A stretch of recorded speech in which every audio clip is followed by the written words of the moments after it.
दोस्तों, आप लोगों ने बहुत सारे माफिया इंडस्ट्री के बारे में सुना होगा, लेकिन आज जिस इंडस्ट्री के बारे में या जिस माफिया के बारे में मैं बात करने जा रहा हूं उस पर आपका कभी ध्यान नहीं गया होगा।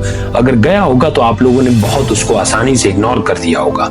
आज हम बात करेंगे बैंकिंग माफिया के बारे में, जो दिन ब दिन ग्रो करती जा रही है। आज के इस टॉपिक में हम पाकिस्तान के अंदर ग्रो करते इस माफिया के बारे में बात करेंगे और जानेंगे कि ये कैसे काम करते हैं और कितनी इनकी डेली अर्निंग होती है डिफरेंट सिटीज के पर्सपेक्टिव में। इन सब बातों का खुलासा करेंगे हम आज की इस वीडियो में, तो मेरे साथ एंड तक बने रहिएगा।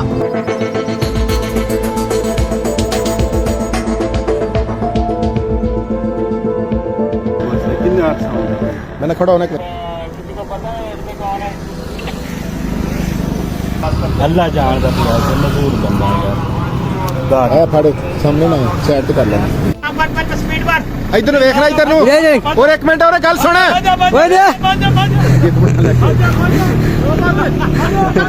मेरा नाम है शौकत भिखारी। मैं रोज का 1000 मुल्तान में कमा रहा हूँ। शौकत भिखारी मुल्तान की सड़कों का शहजादा बन गया। भीख मांग मांग कर अपना कुल बैलेंस बना लिया है। 48 लाख मेरी 2 कोठियाँ, 1 करोड़ की मेरी बीमा। अस्सलाम वालेकुम दोस्तों, क्या आप लोगों ने कभी सोचा है कि पाकिस्तान के अंदर भिखारियों की तादाद क्यों बढ़ती जा रही है और ये हमारे माशरे को किस तरीके से रिप्रेजेंट करते हैं?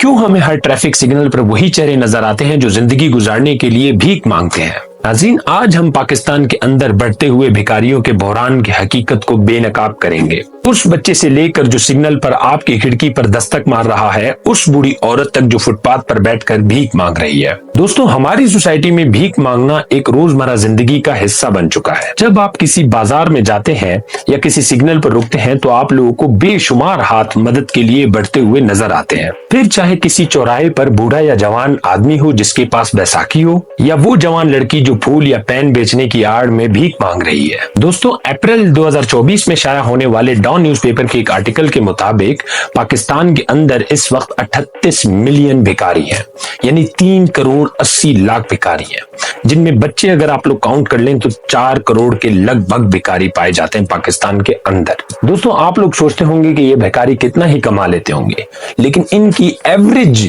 जो कराची के अंदर सिर्फ एवरेज इनकम है वो कम से कम एवरेज इनकम इनकी 2000 रुपए।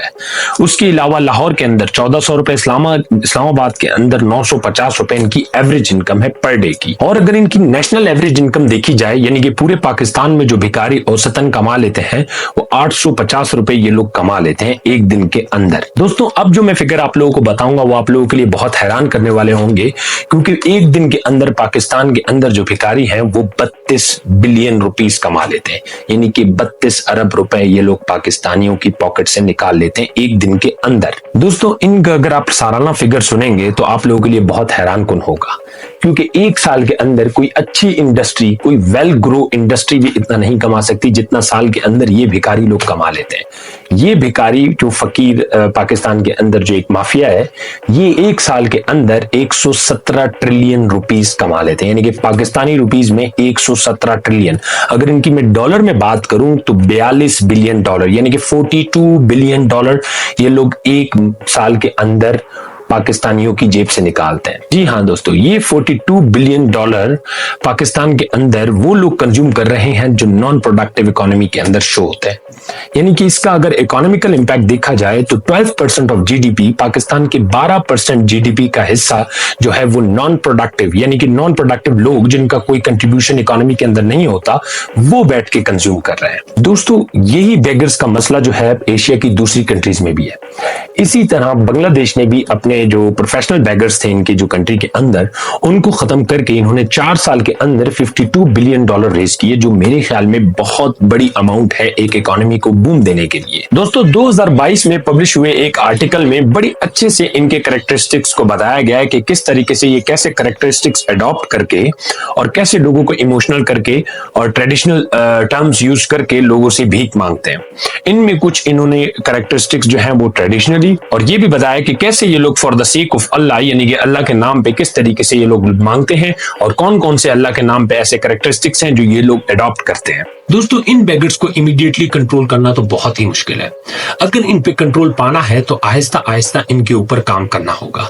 काम करने के बाद ही इनको थोड़ा बहुत हम लोग पाकिस्तान की इकोनॉमी के अंदर एक बर्डन के तौर पे हम इसको थोड़ा बहुत कंट्रोल में ला सकते हैं। पाकिस्तान के अंदर इस वक्त जो ये $42 बिलियन जो नॉन प्रोडक्टिवली कंज्यूम हो रहे हैं, इसको कंट्रोल करने का सिर्फ एक ही तरीका हो सकता है कि गवर्नमेंट कुछ इस तरह के शेल्टर्स वगैरह बनाए जिधर इन बैगर्स को लाए और इनकी जो बेसिक रिक्वायरमेंट्स है उनको पूरा करे, इनको स्किल डेवलपमेंट सिखाए और इनको एजुकेशन पे काम करे और इनकी डेली की नीड्स पूरी करे और इनको इस तरह के इकोनॉमिकली लेबर फोर्स के तौर पे यूज करे। जैसे बांग्लादेश ने अपनी इकोनॉमी में इन्हीं बैगर्स को यूज करके $52 बिलियन रेज किए, इसी तरह पाकिस्तान भी अगर इनके ऊपर काम करे और एक लेबर फोर्स बनाए तो ये बहुत बड़ी लेबर फोर्स बन सकती है। पाकिस्तान फिर इस लेबर फोर्स को बहुत अच्छे से यूटिलाइज कर सकता है अपनी इकोनॉमी के अंदर। ये एक बहुत बड़ी लेबर फोर्स है। बहुत सारी ऐसी ऑर्गेनाइजेशंस हैं जो इस बारे में सजेस्ट करती हैं कि आप लोगों ने किस तरीके से इस पॉवर्टी पे कंट्रोल करना है, क्योंकि बैगरिज्म की जो बुनियादी वजह है वो है पॉवर्टी।